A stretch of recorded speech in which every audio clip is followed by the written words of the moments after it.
Muli po, magandang araw po sa inyong lahat. Ako po si Madam Jing Tarot Reader. Paki-follow at subscribe po ako sa aking YouTube channel. And then pa-comment din po ako. Ang aking ibibigay po na barahang for today is para kay Sagittarius at Capricorn po.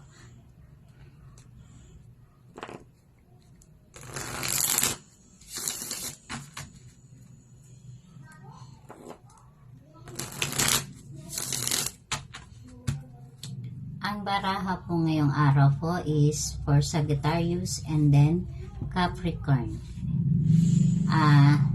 Sinasabi po dito ng inyong mga baraha ngayong araw po ay